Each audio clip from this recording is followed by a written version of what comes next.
Do do do do do do.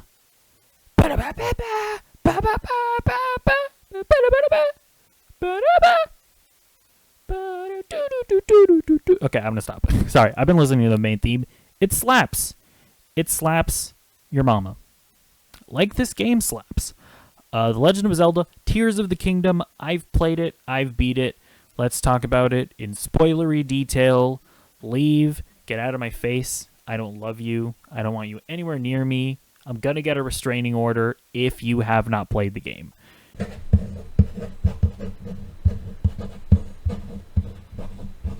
Let's first talk about, I think, the elephant in the room. They reused the map. And I remember when I first heard about this, I was like, "Oh no, are they going to add enough to it to justify it?" So, did this game beat the $70 DLC allegations? I mean, yeah. Like, obviously. Listen, just thinking about the overworld, right? This parts of Breath of the Wild that they reused. Just how dense it is. Like, that's something that truly does astound me about this game, is that I really did feel like literally everywhere that I went, the density of just always having something to do really overwhelmed me, right? If I remember, I made a video, my first impression video of the game was literally called "I am overwhelmed by The Legend of Zelda: Tears of the Kingdom" or something like that. And yeah, it's like everywhere you go, there's a Korok guy with the backpacks. Everywhere you go, there's just like an NPC with a side quest. Everywhere you go, there's like this just interesting thing that you want to go explore, and then you go over there and it opens another side quest. You look over here, there's a cave. It really was just kind of crazy, right? And yeah, and speaking about some of that stuff, I think the side quests in this game, I don't know, they felt more involved than Breath of the Wild. I could totally be misremembering Breath of the Wild and just forgetting some of the cool stuff that was in there. But I don't know, like stuff with like the mayoral race that you could do in one of the towns, that was just really fun. I feel like the Yiga clan side missions here were a little bit cooler than they were in Breath of the Wild.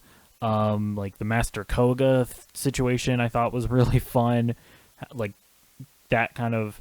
Although the interesting thing about the Master Koga side mission is that I actually like explored a lot of the depths before I even like followed through with that one. So I lit up like most of the like the ancient mines before the Master Koga thing. So that was just funny. It's like that was clearly supposed to be you trying to go and exploring the depths, searching for Master Koga, but I kind of already did it anyways. But anyways, I thought his whole side mission was really cool. You get to build a house, and it's just I don't know. I felt like the side missions were a lot more involved in this game. But I also could just be misremembering maybe some of the side missions in Breath of the Wild. But yeah, I mean the overworld, I think, even though it reuses the map, I definitely think it justifies its use. And although I will also say, I elected not to replay Breath of the Wild specifically because they were reusing the map. So I don't know, maybe if I had replayed Breath of the Wild leading up to Tears of the Kingdom, maybe I would be looking at Tears of the Kingdom and being like, oh man, I feel like I know everything. Maybe. But I didn't do that, so if you did it, it's on you, loser. Okay, moving on. The Sky Islands are a factor here, right? And I will say the Sky Islands, while they're cool, there's a lot of neat things about them, right? Like you have like the Mario Odyssey, like gravity wells, that stuff was pretty interesting. Anytime that you had like puzzles and whatever were kind of cool. But they weren't really like the star of the show. It's like when you looked at the marketing, it felt like they were very much trying to be like, oh yeah, guys, don't worry that we're reusing the map because look at all these Sky Islands that you can go to. And that was cool, or they were cool, but they were really more of like a side thing, at least for me. What actually like just completely just knocks out of the park the $70 DLC allegations is the depths. I mean, it was in none of the marketing, and I have to say, really, really cool of Nintendo to do that. Although I'm not gonna lie, it was spoiled for me that there was like an underground area before I played the game. So that kind of sucks that I didn't get like that first experience of like jumping down into a chasm and realizing what I was getting into. But either way, yeah, the depths are really cool. They're kind of spooky. They're a little scary. I really like the whole thing of having to light them up. It really just adds this brand new element of the game that is basically like doubles the size of the map. I mean, the depths are a sort of a almost like a mirror image from what I understand of the overworld. Like I from what I understand, I think that shrines up top correlate to light roots in the depths, which are pretty cool. And I think there's like weird stuff where like whenever there's ocean in the overworld, because the overworld is like, or because the land is lower, that means that whenever there's ocean in the overworld, there's like a wall in the depths. There's like, I don't know, it correlates and it's just designed really interestingly. I never quite got the grasp of it. Like I don't understand exactly how it works, but stuff like that I just mentioned, it was really interesting noticing it in the game. And yeah, like I really loved all the like Yiga clan hideouts. Listen, low-key, shout out to the Yiga clan. Like, I know that they're bad guys and whatnot, and they're kind of played off like goofballs, but they had a better grasp of the Zonai devices than I ever did. So, listen, shout out to the Yigas. I infiltrated you. I became one of you. I am one of you. I do think we should kill Link and Zelda. For me personally, I think their cause is just. But yeah, I loved like invading their like encampments. That was always really fun. And yeah, so the open world itself, I think absolutely, like the fact that they reused the map, definitely, it was never an issue for me. The one thing I will say though, so with Tears of the Kingdom, I think one of the things that they really just went balls to the wall with is the verticality, right? And because of that, you know, with them wanting you to be able to shoot up into the sky and get up into the depths and all of that really easily, they added the lookout towers or whatever. I forgot what they were called, but the towers that would shoot you up, the Skyview towers, I think. And I'm not gonna lie, it made it a different experience from Breath of the Wild for me, because with Breath of the Wild, and also the density of Tears of the Kingdom made it a bit of a difference from Breath of the Wild for me. So when it came to Breath of the Wild, my main, like one of the things that really enraptured me about it, to a certain extent, was the emptiness of it, right? And a lot of people will hear me say that and be like, oh, this is a Nintendo fan coping about Breath of the Wild because it's empty. But it honestly did add a lot to the experience. Like, forcing me to just not look at a bunch of markings on a bunch of dots on my mini map, not just looking at a bunch of stupid video game nonsense waypoints and whatnot, and forcing me to just like look at the world itself, look at the land masses and find interesting things about it. And Breath of the Wild, and yeah, not having those Skyview towers that just shoot you up into the sky. It's like when you're playing Breath of the Wild and you're really having to like traverse the land, and you can't just make like a hot air balloon or like a Zonai ship or whatever, and you really do just have to like climb up mountains, right? You don't have ascend. You have to make yourself do a bunch of stuff. That true exploration really did make Breath of the Wild something truly special to me. And as much as I love Tears of the Kingdom, I almost feel like they gave you a little bit too much freedom, and I lost a little bit of that magic of exploration. You know? Just because I could ascend through stuff, because I could just shoot up into a Skyview tower, because I could make a Zonai device that would get me somewhere easily, it made it a different experience, right? the creativity, the pure creativity of the physics and everything of Tears of the Kingdom, I'll say that it's its own really neat experience. But there was also something special about Breath of the Wild. So I will say that when it comes to the open world is that I didn't quite have the same magical feeling of exploration, but it's not because they reused the same map, and it's not because again, I didn't refresh myself on Breath of the Wild, so it's not because they used the same map. It's just because of the mechanics of it all. But anyways, let me move on. Let's talk performance. Now listen, I am not a big dick PC master race. I need 150 FPS. I'm not that guy. So when I say that I thought it performed well, I mean, from what I understand, the game performs at like 30 FPS and often drops.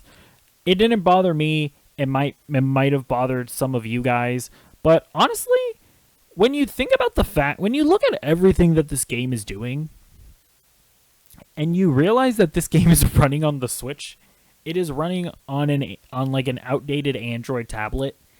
It's kind of a miracle. It's kind of jaw dropping. Where I'm like, what? How is the Switch doing this, right? And I mentioned before, like, yeah, sometimes there's like pop-in. Sometimes when you're diving from the Sky Islands or you're going into the chasm, it happened to me a couple times where like the game just stopped. It just like froze, and I thought it was about to crash, but it just loaded everything in and then kept on going. But again, those moments were like very few and far between. For the most part, I was honestly kind of just awe-inspired by how well the game was running things. I mean, there were a couple moments like I think it was when the lightning temple like rose out of the ground, the pyramid thing. When that thing rose out of the ground, my performance was hit real bad. Like it was like laggy for pretty much the entire time that I was outside exploring or like trying to figure out how to get in. I was stupid. For whatever reason, I didn't think to like go back to the front of it and blow up the thing. So I was just like running around the pyramid trying to figure out what to do. The entire time I was running around the pyramid, it was laggy. Once I got inside the pyramid, it got better. But yeah, aside from that, there really weren't many moments where performance dropped too significantly. But I don't know. If you're like an FPS fiend, I'm sure you'll be like, "Oh, this sucks," but I'm not that guy. But yeah, next up, let's talk about the abilities. Ultra Hand is really great, and that tied with fusing stuff. I mean, dude, the creativity of how you're able to solve puzzles, how you're able to go around the environments, and it's crazy. And that is what makes this game magical in its own way, right? Like, just the true freedom, right? Because a lot of what was really cool about Breath of the Wild was that you could do things in your own way, and the physics system allowed you to do things differently and whatnot. But it's not like this. Like I've been having a really good time just watching other people play the game on YouTube and stuff, and truly seeing how people did things differently from me, and in the truly different ways that they did is mind-blowing. That it all works and there's no right or wrong way to play the game. It's crazy. Ascend, wild ability. The fact that that's even in a game is kind of insane to me. It's like the fact that you have to design an entire game around the Ascend ability is just so wild. But it works, and it's like there are just moments where it's like they just let you ascend. Sometimes game-breaking ways, but even when you're kind of breaking the game and you're not doing puzzles the way that they intended you to do, it's still fun. And you can kind of tell that it's like, I mean, the developers had to have known that you can kind of break their game like this, but I don't think that they care. So it's like, are you even breaking the game? So I don't know. That stuff is crazy. Recall is also just really cool. Like the moment I realized that, like, or actually somebody told me this, but when somebody told me that you can like grab like a wooden plank or just like a thing that you can stand on. Use fuse to like move it up to a ledge, then move it back down, stand on the thing, and recall to lift yourself up there. Totally changed the way that I played the game. Insane. Like that's the other cool thing about this game is that much like Breath of the Wild, you get all these abilities at once. And as much as like, yeah, you get certain other powers with like the sages and whatnot, the true power-ups that you get, right? Whether it's like when you're playing other Zelda games, it's like when you get the hook shot or you get whatever other, thing from a temple. The true power-ups in this game are just things that you figure out about the mechanics that you now know that you can do, right? Like, me figuring out that I could recall platforms to get up to ledges, that was basically a power-up. And that's just so cool. And then the last ability is auto-build. I'm not going to lie. So I did a lot of exploration before I did the main quests.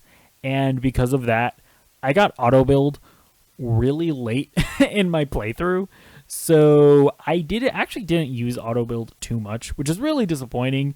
That would have been a really cool thing to have earlier on in the game, not going to lie. Another thing that I just didn't do, I don't know, I just like forgot from the tutorial area that's where you go to get more battery cells. So I played like a really big chunk of this game just not knowing that you could get more battery cells. So it's like until embarrassingly late in the game that I actually like, because I was like saving up all of my Zonite stuff, or like the Zonite. And so like really way too late in the game, I decided to upgrade the my energy cells. So I'm an idiot, so don't be like me, but there is that. The abilities are great. All right, next up, combat. So combat is interesting because it is basically the same system, right? Like the combat hasn't really been changed at all from Breath of the Wild. And I like the combat in Breath of the Wild. I think it's not as deep as other combat systems, but it works well enough, and I think it's fun. If there's one thing that I really wish they would have added, it's a dodge roll. Like, I think a dodge roll, sure, maybe it can take up some stamina or whatever to balance things out. I think that would have been really cool, but it's not here. But yeah, you can do the flurry rushes, you can do the parries. I personally never do parries. I don't know why. It just never comes to me. It's never I just never have it in my mental arsenal. So I never do parries, but I definitely do flurry rushes and stuff. But the thing that really spices up combat and makes it so much more fun to me is fusing. Fusing stuff to your arrows, fusing swords together. It honestly does revamp the combat in a way. Like, even though they didn't really change the combat's mechanics at all, the fusing on its own is a complete overhaul. Because it made combat worth doing, even like early on in the game, right? Where you are kind of underpowered. But hey, man, even if you're underpowered, you can attach bombs to your arrows. You can attach whatever to your arrows. And I don't know if this was an intentional design choice, but for whatever reason, I never found myself running low on arrows. Like, I pretty much always had more than 300 arrows in my inventory. I'm not entirely sure. I mean, I did definitely make a point of buying arrows anytime I could, but even still, I don't know. So for whatever reason, I just never ran out of arrows. Whereas in Breath of the Wild, I remember being a lot more conservative with my arrows. But in Tears of the Kingdom, I was going crazy, fusing stuff to my arrows, using them pretty much whenever I wanted to. So that was, I don't know, combat for me in this game was a lot of fun just because of the fusing. And yeah, the enemy variety was also a lot better in this game. Like, you have your bokoblins and whatnot. But even the bokoblins, I feel like, were slightly different in this game. Like, some of them were armored. Some of them had, like, backpacks full of, like, whatever bombs or whatever. The fact that, like, the bokoblins would make bases on top of the stone taluses were really cool. Rhinos are back. Those are always fun to fight. I actually think that my favorite like mini boss is were the Gleeoks. I thought that the fights with the Gleeoks were like low key the most just like intense, and like those were the boss fights where like I really had to like pull out all the stops. I had to like use my environment. Like I was like hiding behind rocks as they were shooting stuff at me. It was like I don't know. It felt like a movie where I was like hiding behind the rocks, and, like coming out and shooting at them. And and especially like the areas where they were in really it made each fight different, right? Like whenever it was in the Coliseum, I was like running around beneath. I would like hide behind the pillars and stuff. The one on the bridge was probably the hardest one for me. Or no, the fucking super Gleeok was the hardest one for me in the depths. But the one on the bridge was crazy because it was like I definitely like had to cheese it to a certain degree where I was like hiding behind very specific things that made it that like barely made me able to avoid his stuff. There were like points where he would like knock me off of the bridge and I would have to like paraglide onto the side of the bridge. And so then I started using that as a strategy where whenever he would try to shoot his stuff at me, I would like sort of jump off to the side of the bridge and hang onto the wall. And that's how I would avoid some of his attacks. The one on the bridge was crazy. Like I some of the Gleeoks were so challenging, and I kind of felt like I was almost cheesing it by hiding behind stuff to the point where I was like, I felt like I was missing some element of how to beat them. Because it's like I understand that you have to shoot the heads and then they get paralyzed and then you wail on them. But even still, man, some of them were like really hard. But yeah, I also really like the stone flux guys, whatever, like the cube guys. Those guys were cool. I liked how those were varied as well. Like not like every one of them was like slightly different. I thought those guys were cool. And yeah, so combat overall, a lot more fun. Next I want to talk about the temples. I will say, I think this is a hot take, but I think the divine beasts were low-key a little better. Like, if we're being honest, the temples are like pretty much on par complexity-wise with the divine beasts. Like just because you call them temples doesn't make them like the super complex temples that people really wanted from Breath of the Wild. Like these are still they're on equal footing when it comes to complexity. That being said, I'm sorry, but solving puzzles inside of a giant camel or a giant bird while it's moving in the world, and you're like doing stuff that's like changing this giant beast in real time as it's like stomping around in the overworld, that's cool. That's just cool. Okay? And like some of these temples it's like the water temple was lame. Okay, I'm sorry.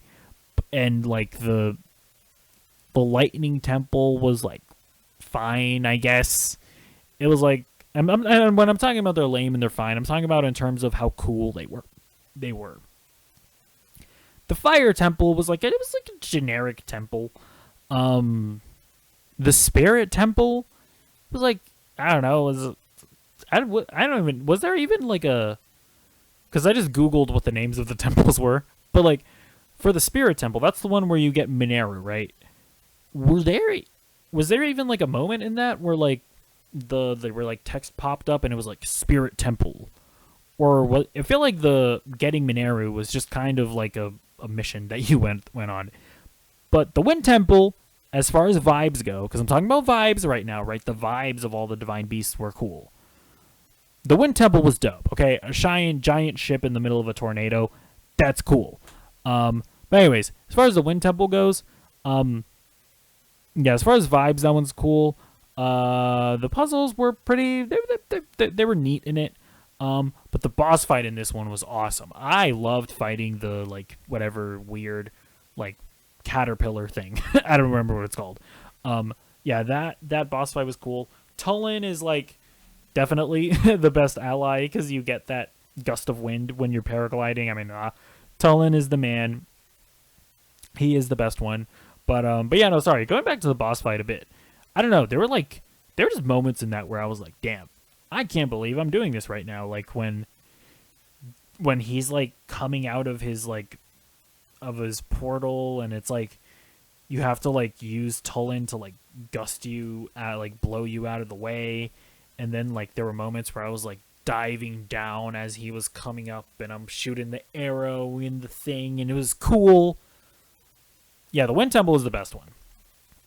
Lightning Temple, it was good.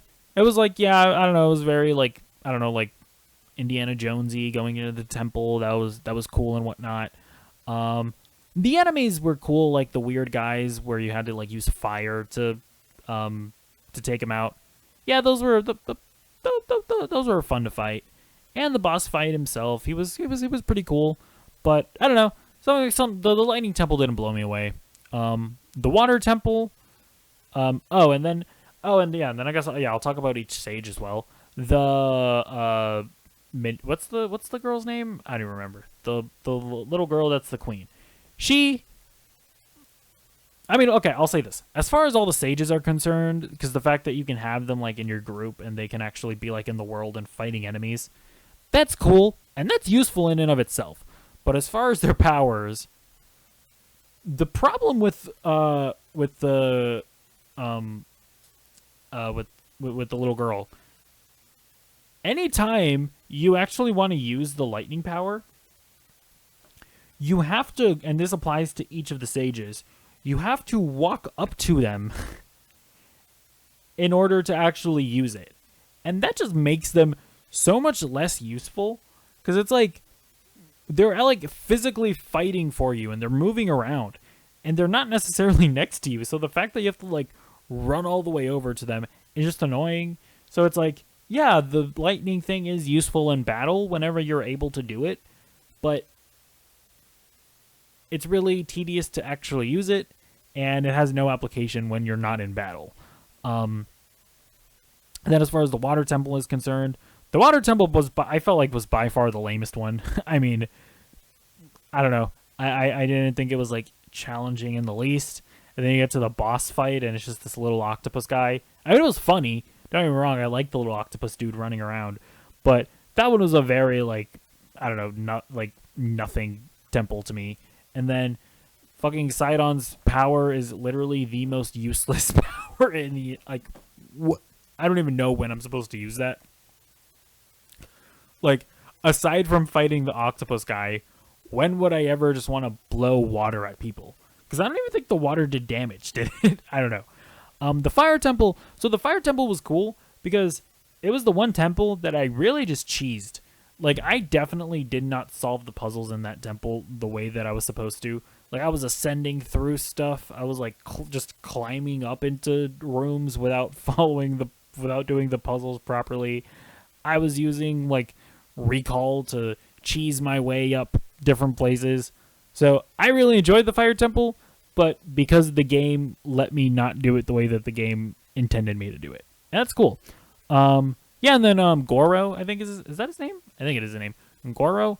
Yeah, no, he's definitely useful, especially in mining situations. Whenever you're mining, using him to just roly-poly his way and destroy stuff, really cool. Even in combat, I often did find myself like using Goro to just shoot into guys. Especially I loved like you could, whenever you were on like whenever you build like a machine that you can fly, he will like roly-poly like in front of it, and just like you can shoot at people like like a Green Goblin pumpkin bomb, and that's really cool. And you got the Spirit Temple. That one was fun. That one was definitely like, that one was pretty challenging, to be honest. I like fighting through the waves of enemies. Yeah, the Spirit Temple was cool. Like the final boss. Oh yeah, I didn't talk about the final boss in the fire one. Yeah, that one was fine, I guess. I actually beat that one. Only 4 hearts, because I did that one first, and basically my first instinct was just fill out my stamina. So I didn't add any hearts until I had all of my stamina. And I beat that one with 4 hearts, so I feel proud of myself. But yeah, then we got to the Spirit Temple. That was cool. I liked the boss fight in it. It was basically like a like Rock'em Sock'em Robots fight. Yeah, that was really cool. Mineru is a cool ability for sure. Unfortunately, I got her very late in the game because, like I said, I pretty much like explored all of the map before I did most of the main quests. So unfortunately, I didn't get to use the Mineru too much in the game, but the little I got to use of her was definitely cool. Like that you could fuse different things to the mech suit. I don't know, just really cool stuff. Okay, and that let me. I guess I'll talk about like the final boss now.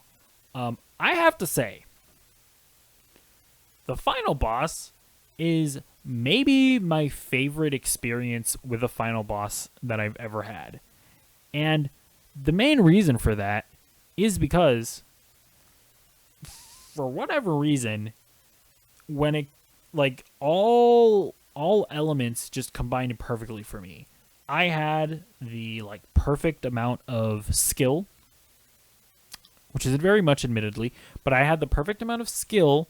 I had the perfect just resources, right? Like that I prepared, like the perfect amount of like armor and the perfect amount of health and the perfect amount of swords and arrows and all of that, to the point where like it was a movie. Like we were like it was a back and forth battle between me and Ganon.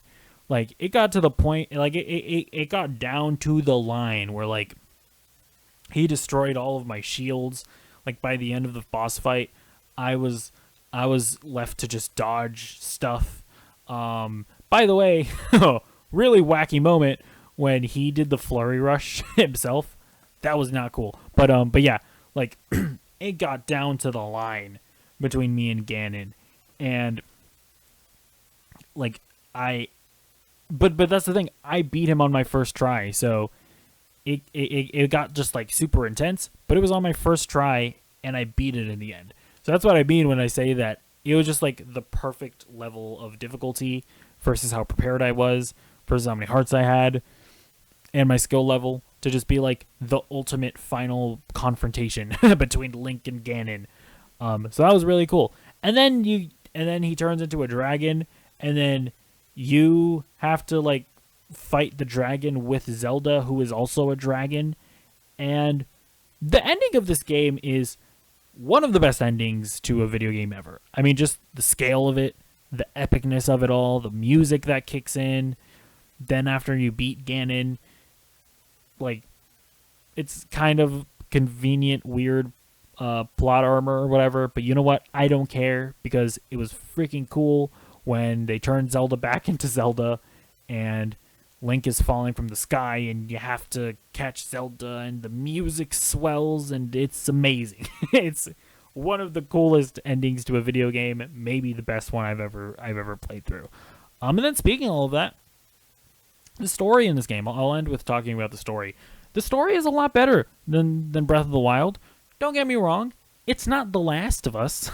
You know, it's still, yeah, you know, not too involved, but it was more engaging.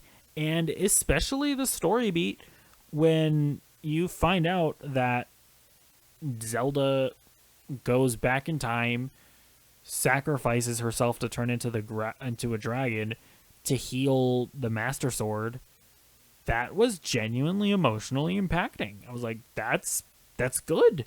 That gives Zelda a lot, or the character makes her more interesting, makes her relationship with Link a lot more interesting. I was like, that was a really cool reveal. What was pretty crazy was that I actually got the Master Sword. I don't know if this is how unique of a story this is, but I got the Master Sword before I finished all the memories. I remember I was just like, I just came across Zelda and I just wanted to like explore the dragon because like I wanted to get on top of it just to mess around. And you know, I was like, I think I saw like something on the head was glowing. So I was like, oh, let me run all the way up there. And I was like, oh shit, it's the Master Sword.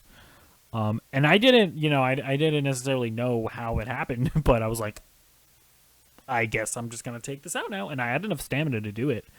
And then I finished the memories and I realized that it's Zelda. And I was like, oh my god.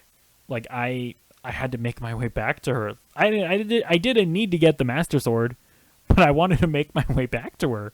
So I like, yeah, I remember I like teleported to one of the Skyview towers and shot myself up in the air and went to my girl. And yeah, that is genuinely one of the coolest moments in a video game as well. Finding out what Zelda did and just running out to her just because I felt like I needed to emotionally. But yeah, man, Tears of the Kingdom, it is great. As far as it being an innovation in open world gaming, I do think it is in terms of comparing it to Breath of the Wild, which I think Breath of the Wild was an innovation in terms of open world games due to its true exploration of an open world, right? Where it wasn't just throwing waypoints at you or whatever. And at least for me, as far as the games that I've played, it was the first open world game for me where like I actually cared about the open world, where like the game forced you to like look out into the world and decide, I want to go there. Not because you gave me a waypoint, but because I looked out into the world and you designed it in an interesting enough way that that's a thing that I want to go do. And that to me was what was revolutionary about Breath of the Wild. And then just the act of like climbing over mountains and the world itself being the puzzle, right? The world itself actually being a thing that you have to get around. Not, because in like games like Horizon or Assassin's Creed, it's like the world itself isn't really all that interesting, right? You're just going to waypoints. So Breath of the Wild, to that degree, was revolutionary for me. When it comes to Tears of the Kingdom, what makes it revolutionary is the mechanics of it all. When you look at what you can do with fusing, what you can do with building zonite devices, and the freedom that they give you, true freedom to beat the game however you want. I've never played a game like this, because it's like you can play games like Minecraft and stuff like that, and like, survival games that sure might give you ultimate freedom, but I've never played a game that is as free as Tears of the Kingdom, but is also as designed as Tears of the Kingdom, where I never felt like I was having to make my own fun in Tears of the Kingdom like you sometimes feel with Minecraft. I've never played a game like Tears of the Kingdom that is as free as this, but it is still as designed as this and still feels as purposeful as this. So, yes, I would say that it is also revolutionary, just not in the same way as Breath of the Wild, and does lose a little bit of that magic. But either way, really fantastic game. Let me know what you thought of it. Let me know if I'm wrong. Let me know if, I don't know, maybe you think that Far Cry 6 is the true revolution in open world games. I didn't play it, so I can't argue against it. You can yell at me all you want, and I wouldn't be able to argue against you. You know what I mean? You can stand Ghost Recon Wildlands if you want. That is a thing that you can do. I haven't played that. Maybe that game is better than Tears of the Kingdom. It's possible. Let me know in the comments below. Also like the video and subscribe to the channel. And goodbye.